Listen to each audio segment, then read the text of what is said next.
Good afternoon, dear ladies and gentlemen. It's my pleasure to say welcome once again to you. It's my pleasure to introduce Jean-Marc van Gijsegem to you, who has been working since 2001 at the Research Center on Information, Law and Society at the University of Namur, which is in the French-speaking part of Belgium, where he is now Director of Research after having been head of the research unit Liberties in the Information Society from 2008 to 2016.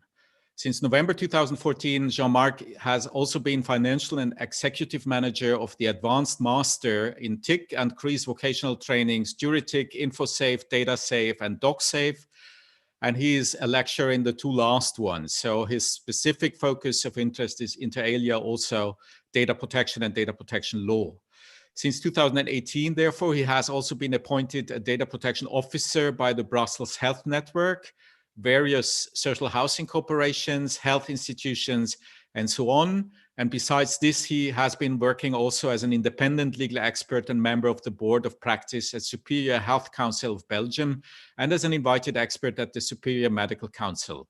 He's frequently invited to present communications on data protection and e-health and is author of several publications in the field, also member of an ethical committee in a Belgian hospital and deputy manager of the collection of Collection du CRID, and holds a best clinical practices certificate. So he is a person focusing on, in particular, data protection and health data, in particular in academia, but also from a practical perspective.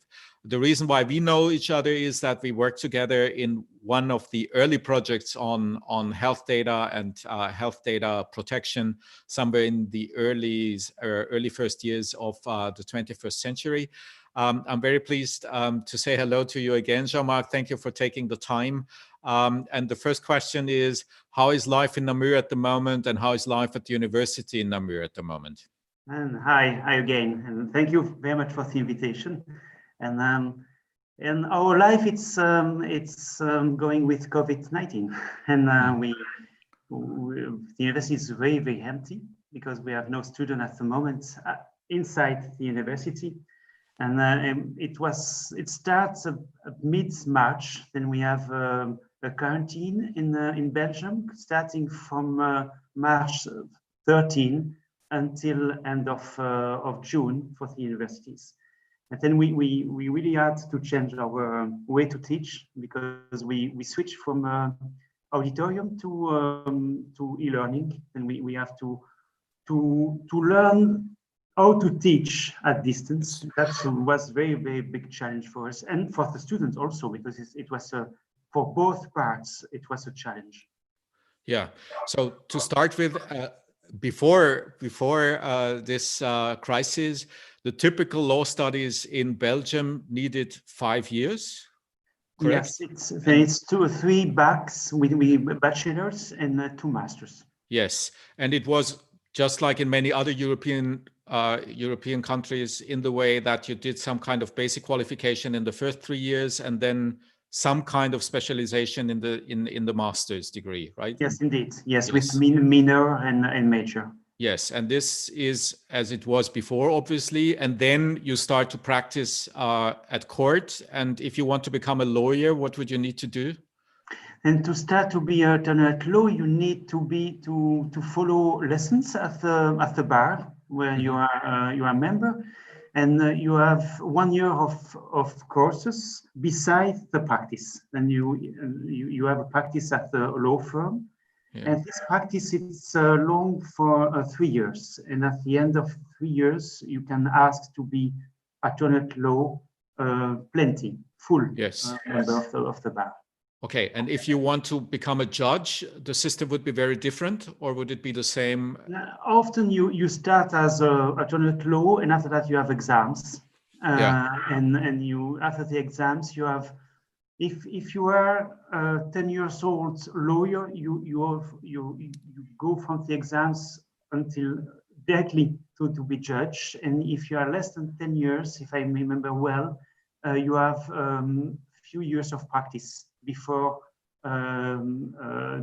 being full judge. Yeah, so the usual way would be to be a practicing lawyer first or a practicing Yes. advocate first, and then go into the judicial system.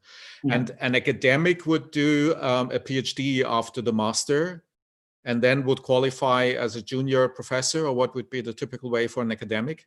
Okay, that's a typical way. Then you start to have a PhD. It's long from 3 to 5 years. It depends the way you do the PhD.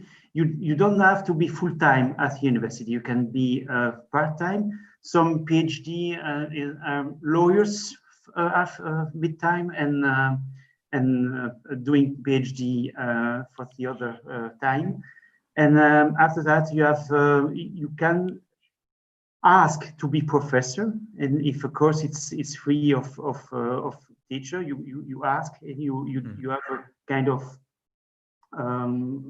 not exam, so you have a jury doing the choice, and you start teaching, and you are chargé de cours at the university, and after a few years you can get the title of professor. Which means that there is no second book required to become a professor. You write your PhD, then you pass or you convince this selecting committee that you are the right candidate, and then you start working. Which means that academics can be relatively young when they enter the career, correct? Indeed. It depends how are the posts of the teaching posts are free or not, Yes. are available or not. And then we have some teachers who are 35 years old, indeed. And how open is the system for example, for a judge wanting to become an academic, or for an academic wanting to become a practicing lawyer? Would that be a standard way to do your career, or would that be an exception? Oh, it's not an exception at all. It's very frequent to have a teacher or a full professor being advocates beside that. Yes. Or even it's less frequent for the judge, because to be judge it takes a lot of time. It's time consuming. It's not very easy to be both, but we have some judge doing also an academic career. Yeah, and so which means that you doing both for now quite some time. You are not an exception. It's more the standard model, I would even call it, right? Yes. Yes. It's as a researcher, we are often both researchers or director of research and doing advocate or something like that. Yeah. Okay, and that means that something like the COVID-19 situation must have been an exceptional problem because of the additional workload in both fields, right? So So how did you manage this? Simply work the double amount of time, or we mainly we try to do our best to change or to give as much as we could lessons to the students, and we try to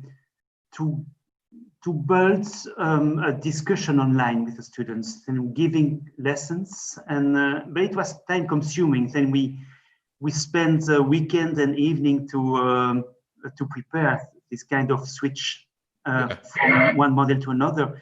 And besides that, we get a reduction of work at the level of justice because all the audiences were suspended. Then we didn't have to go to the courts. We didn't have any audience. We get more time from one side, from the justice side, and we use this time to put it on academic work. Yeah, perhaps let's very briefly go to the justice system. So there was a complete lockdown of the judicial system in Belgium between March, and is it reopened now, or how is the situation at the moment? No, it's partly reopened. Then we have some audience where we go physically to the courts, and some courts use a distance system which is Webex. It's Webex. Yeah. We discuss with the court at distance, which is not very easy because we lose a part of our way to speak and to speech before the court. But we have both systems, and some audience, many audience were postponed to September and October. Then we'll have tough months at the beginning of the new judicial year. Mm-hmm. And did you need to change the law in order to allow to use Webex, or was that already foreseen before the crisis? Yes, we had new laws, and we have few. It were not laws because the parliament give full power to the government. Then we have a special decree, what we call in Belgium, it's arrêté royal. It's a royal decree, and they have to change the way. Normally, we go at the court to discuss and to present the case, and the writing way, it's the exception. And with the new system, we switch and we inverse the principle, and the principle were writing system, and the audience was totally an exception. Mm-hmm. And that was the way used by the government, the royal decree, to change the system and to introduce the use of Webex to avoid any public audience.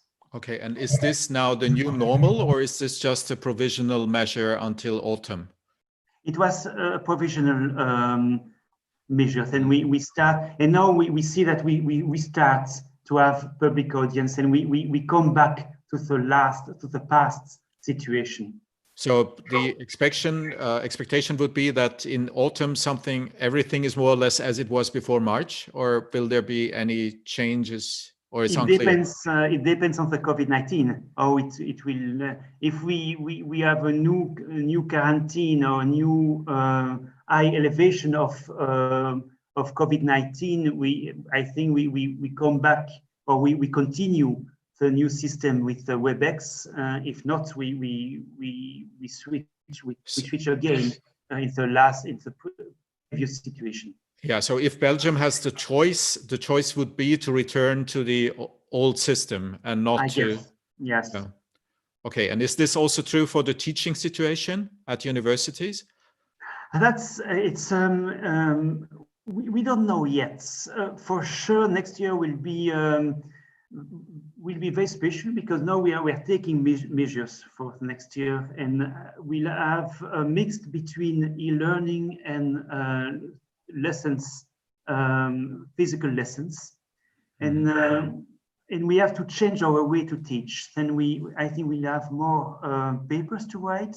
We have more less typical evaluation. And usually in Belgium, you have exams. You have one session of an exam, and you have to present the matter you studied. And now I think we switch more and more to doing a work, to write a paper, to write an essay on a specific. And I think next year will be in this kind of philosophy. Then we'll have 2/3 of the courses of the lessons online, and 1/3 on physical lessons, turning more around debates and discussion, or maybe doing more deep analysis of some points analyzed during the e-learning part.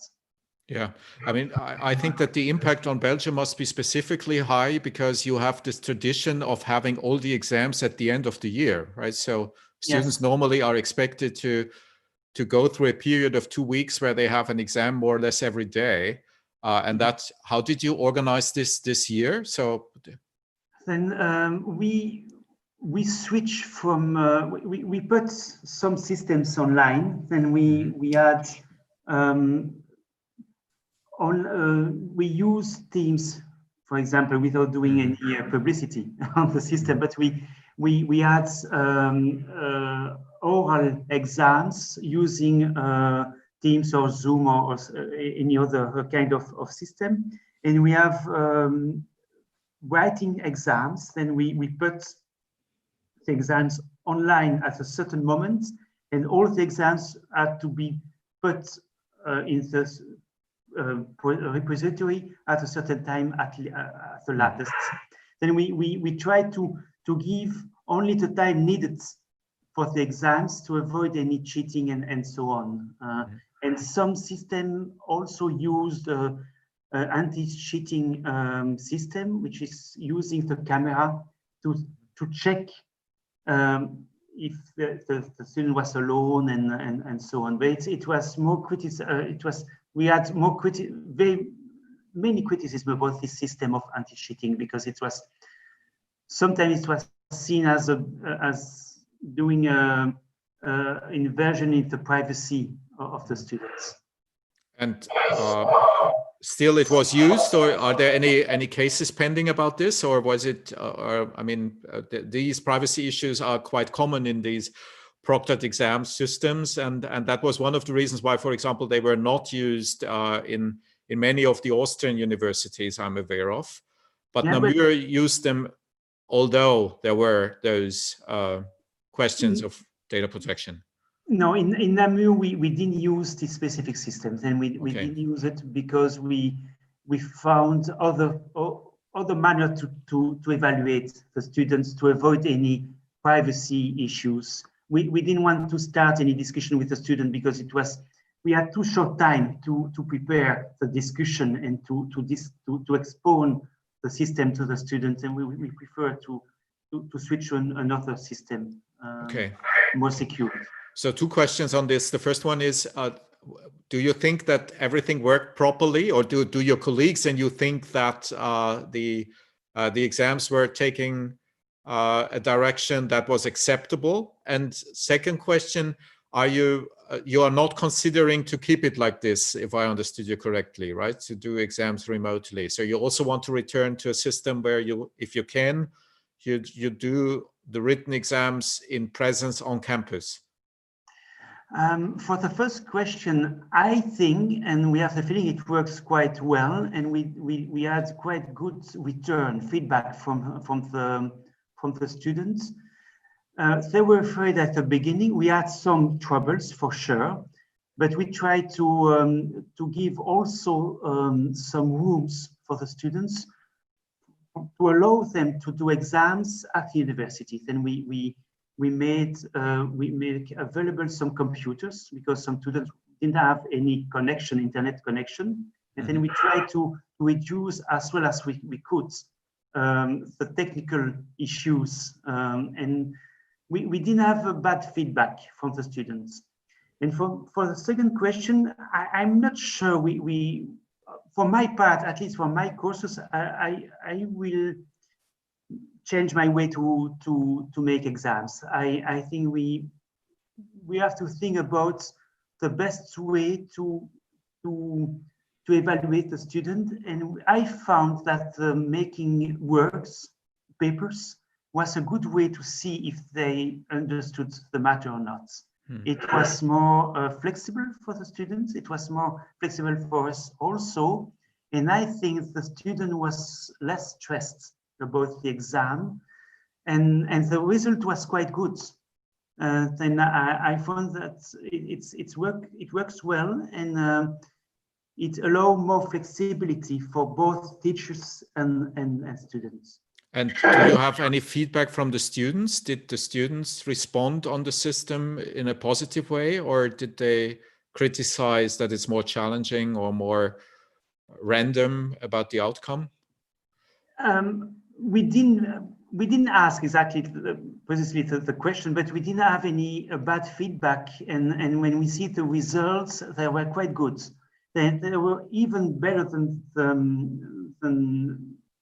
through the normal way to evaluate, and I didn't see any cheating, and we didn't see any plagiarism in the exams, and I think it works quite well, because they had few hours to to respond a case. We wrote a case, and we asked them to work on it during 3 hours. And I think it's less stressing than usual way to ask questions. Yeah. And was Namur completely alone in deciding all this, or was there some kind of joint approach of all Belgian universities? All universities decided its way to switch from before COVID and after COVID, so during COVID. But we see that the system were quite always the same, because we are not a big choice of systems to do the e-learning or e-assessment online, for sure. But there was not a common policy for all universities. Yeah. Is there some kind of competition between the universities or the law schools now taking place on which one is better in adapting to the new situation, or is that not really important? Not so far, but I think to have an answer to this question, we have to wait the beginning of next year, I think, because now it's too fresh, and we don't have any feedback on this specific question. But the question is very good, because it might raise competition between the university, for sure. Students are free to decide where to apply, correct? Yes, so indeed. Okay. Indeed, yes. And it's important for a university to have enough students, obviously. So there is some competition in principle between universities. Of course, yes, the competition is quite high, because each student a low budget to the university, and then more students you have, more money you get from the government. Yeah. Then the competition is very high. How many students does Namur have in law normally in a normal year? In the first year, we have around 500 students. 500. And then you have to, I think we're around 1,000, maybe 1,000 students for the whole 3 years, because in Namur we have only the three first years, and after they go to another university, and they may come back to Namur for the advanced master if they want. Yeah, let us talk a little bit about the master that you offer. So the master that you personally offer is one that I would call IT law in a way, right? So it's dealing with data protection, intellectual property, e-commerce, etc., I assume. Yes, indeed. Yes. Indeed, yeah. So is this master one? I would also assume is one of those that profit from the situation as it is at the moment, because it becomes more obvious that those topics are important, right? Yes. Yes. We gain students, I think, also when the GDPR starts to enforce, because data protection and IT was coming in force. I think it was coming at the backwards of the stage, and we also serve for the security aspects of the IT, because we have courses on law, but also a big lessons courses on computer science. That we gained from the COVID-19 situation. Yeah. Do they need to pay for the master, or is it for free? But they have to pay what we call a Minerval. Then they have to pay, I think it's 900 euro per year, and the government is paying we have money from the government for each student, as we have for the master and baccalaureate. Yeah, so it's a relatively small amount of money that students need to invest, right? Indeed. Okay. Yes. So that means that if you were a young student today, or if you needed to recommend something to a young student today, you would probably recommend a master such as yours, but in particular to do some more specialization before entering the labor market after the master. Oh, yeah, for sure. Yeah. Yes, for sure. Because I think the law studies are so huge. Before it was some matters, and it could seem easy to study all the law and to be a general lawyer, but now we have to be specialized for sure. Yeah. Okay. It's a mandatory to get a job. Yeah, and our field, I would call it, is one of those growing, right? So we may suggest this to students because we are convinced that it will be at least equally important in the near future. Yes. Yeah, and one of the pillars that people like us are working on is in how far legal work can be automatized and substituted by machines. Is this something you see some progress because of the COVID-19 situation at the moment, so that the legal system needs to become more efficient and therefore more machine readable, I would even call it? Yes. Do you see this as a trigger? But I think COVID accelerated this way to work, to use AI in the justice.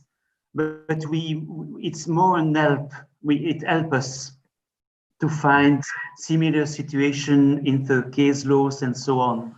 But it's a phenomenon we have seen for many years now. And COVID-19 has only a role of accelerating the way to work.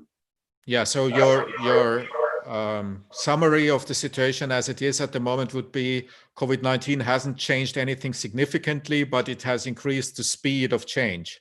Yes, for me, that's my point of view, but it also raises real issues. And for my part of data protection researcher, we see that's a big tension between public health and data protection. And that was a big discussion, even at the level of the university, saying we don't all agree on the concept of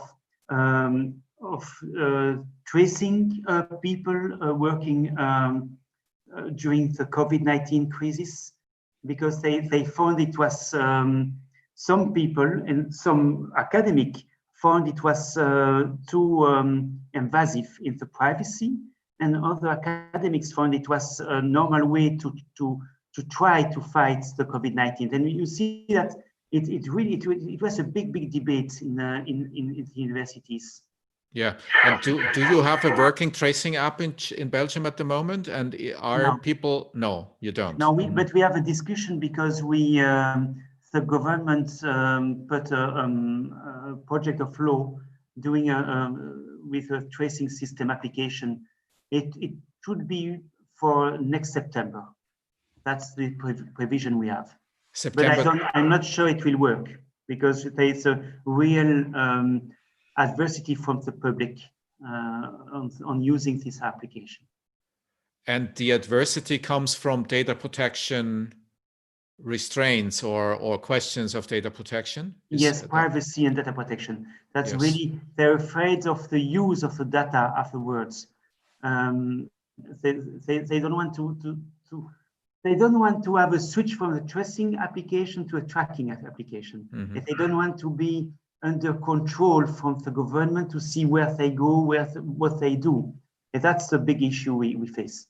And therefore, there's a project of law in the pipeline, but that is not advanced yet. And it's going to... No, we are waiting for discussion now. Wow, but that's, if I may say, relatively late, because September is then already, 7 months after the outbreak of the pandemic. And yes, but it was too slow but that's due to the fact that the government didn't know what to do with this application, and I think they were waiting for the experience from the other countries, and we see that in France it's not working very properly. There's no success about this application because it's voluntary, and I think in Switzerland it's not working very well also. Then the problem is this application can be very good or can be efficient if you have 60% of the population using it. And now we are not reaching such a percentage in the other countries. That's all the discussion we have. Yeah, that's quite similar in many countries as far as I see it. It's interesting that you say that you give reference to France and Switzerland, because obviously those are also French-speaking countries. And my perspective is mainly into the German-speaking countries, and the difference between the Austrian and the German approach. And obviously one of the similar topics there is in how far that should be made on a voluntary basis or compulsory. And both countries at the moment are of the opinion that it needs to be voluntary. And at least Germany is having quite some success in convincing a significant amount of the population. So it's more than 14 million or 15 million people, I think now, which is a significant part, but it's far away from 50 or 60% of the population, obviously, also there. And I'm not aware of any country where a voluntary system ever made it to such numbers of acceptance anywhere in the world. That indeed, but also the discussion was about, do we have to have a voluntary system or not? Do we say that public health it's more important for the moment to the privacy? And I think there's another big issue. It's a lack of transparency from the government. At least in Belgium, we don't know exactly what they will do with the data, and then we are waiting now the result of a task force on this application. And normally it should be more clear on the real purpose of the application, saying the data will be erased after 15 days because it's not more used after 15 days for the tracing of COVID-19. But I think we look forward a very good communication from the government. Yeah. Two questions on this, Jean-Marc. The first one is, in how far is this a debate that is given on a national level, meaning in the French and in the Dutch-speaking part of the country, or are there in reality two discussions on this? And the second question, what is the role of academia in this? So people like you, are you an independent voice to be heard in this political debate, or is it more that you need to choose either to be a politician or an academic or a practicing lawyer? So for example, are professors represented in this committee that you mentioned, or is this only people from the political system that participate? So first question, language, question mark. Second question, academia, question mark. I think it's a national discussion, but we are hearing more the French-speaking people. I think it's French-speaking people are more Latin than we have how to say, we put forward the privacy, and and I don't agree with that, because I think sometimes privacy should give a little space to the public health. But what we see, it's a major discussion on privacy. It's the right, it's a big right, and it's over everything. And north of Belgium, I have the impression that they are ready to give some place to the public health and to this kind of application. But it's not a fragmentation of the discussion. It's more a feeling I have from the discussion we have in Belgium. And the role of academics? Both. Some academics are in these task forces and so on, but they're like experts. And they don't have to work for the politics. They give their advice to try to find the best solution to fight the COVID-19. They work for the politics, but with independency of an academic. And that's very important. And I think it's important also for the population to know that it's in this kind of groups, there's not only politics, There are also experts, academic, working like an independent person. But of course, some academics are doing also politics, and they work then for the politics for sure. We have both situations. Yeah. Okay. But I think we have to be neutral. We have to show both sides of the situation and give some solution, or at least highlight some solution to the situation. But when it comes to tracing up the solution from an academic point of view, I mean, that can only be after something was established, right? And if you are still in the debate of whether or not something should enter the scene, there's not too much room for academics to make things possible then, right? If they don't exist. That's the problem. But I think with social network, we have some voice now. If I can say that. It's we use the social network to try to speak about a system, and to give our point of view about a situation. And I have the feeling that it's a way to give some power to our academic point of view, which is better than before. Yeah, so you think that the position and the attractiveness of academic work has won because of the crisis? So is our expertise more requested than it was requested before COVID-19? I have this feeling, yes. I have this feeling because I think the politics see that our knowledge can be important for the population, because it gives a sense of independency, which is obviously needed to fight the fear of the population about any technologies. Mm-hmm. Mm-hmm. So if you were young today, would you recommend a young student to become an academic in Belgium?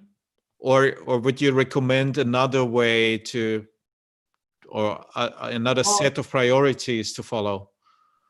It depends the way he wants to follow. I think the work of academics is very specific, and it's a work we request we start always with thinking about issues. You know, you are always challenging yourself when you are academic, because you have to be sure that you give a totally independent point of view, but also an up-to-date point of view. And it's not for everyone. Some people want to be in the fight, if I can say. They want to be a attorney at law, advocate, because they are more in the immediate action. Academic, it's more on the long-term action. But it's for me, academics is very important to give the inputs needed for the population. And do you think that the Belgian system is successful in attracting the right people for academic lives, or are there any deficiencies that would need to be corrected? We have very deficiencies in Belgium because we don't have any more money for the research. That's a big problem. It's a big issue we face, because just now the FNRS, which is a research funds in Belgium, they could nominate new researchers because of a lack of money, and that's a big issue. Then if we don't have researchers, we won't have academics, and then I don't know. We are all afraid about the future, because where are we going? We reduce money. We reduce budget for the research, and the research is needed into society, and that's a big fear we have. And you try to convince politicians that they should change the way that funding is distributed among universities, or do you try to attract third parties to fund universities? So do more of industry financed research, or what would be the strategy that you would recommend to follow? I will recommend more a budget coming from the politics and from the government. That's the role of the government, also the role of the states, and it will give you also a way to be independent in your research, because the risk of being paid by the industry, it's a risk of losing your independency. You know, when you are paid by the government, you can work on your way, and you have no limits in your research. That's, I think it's a big advantage we can have from this kind of budget. Yeah, and is it realistic that the financial situation of the universities will become better now? I would expect the contrary, probably, because of the financial crisis coming with COVID-19. Resources will probably decrease and not increase.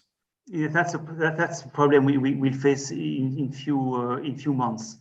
And that we have to be very conscious about that. We don't know where we are going from a budgetary situation. We lost, at least the states of Belgium, as well of the other states. We lose money, and we have to find money somewhere to finance politics and university. I don't know where we will find it. That's a real issue and problem. Mm-hmm. Yeah, that is not too optimistic to see. I completely agree with you. But I guess in Australia you face the same fear. I guess it's a fear in all countries we have. Yeah. Indeed, yeah, indeed. And I mean, one of the uncertainties that you already mentioned is how the situation will look like in September or October, also on a day-to-day basis at the universities. And I would say the standard model that I see in many countries is very similar to what you are doing, which is this hybrid model of getting some of the students on campus and teaching the rest remotely. How would you prioritize the students to come to campus? Is it mainly first-year students that you will have? Yes, we will prioritize those students, because it's hard to start university, because a big change between school and university, and we have to keep them at the university and to teach them how to manage this change. And I think it can be very difficult online. And then we for sure, if we have to make a choice, it will be in the first year and after the second and third years. Yeah. Jean-Marc, thank you for all this. Is there anything you want to add, or anything that I should have asked you in addition? No, I think we went around the situation at university and justice. And thank you very much again for the invitation. Thank you, Jean-Marc, so much. I really appreciate your time. And let's hope that the picture will not be as dark as we saw it at the end, but that there will be some light in September or October. And yes, we can be a little bit optimistic and see the lights and not the dark. Yeah, indeed. So thank you for your time. Thank you to our listeners for your time, and stay safe and stay healthy and have a good evening. Thank you to all of you. Bye-bye.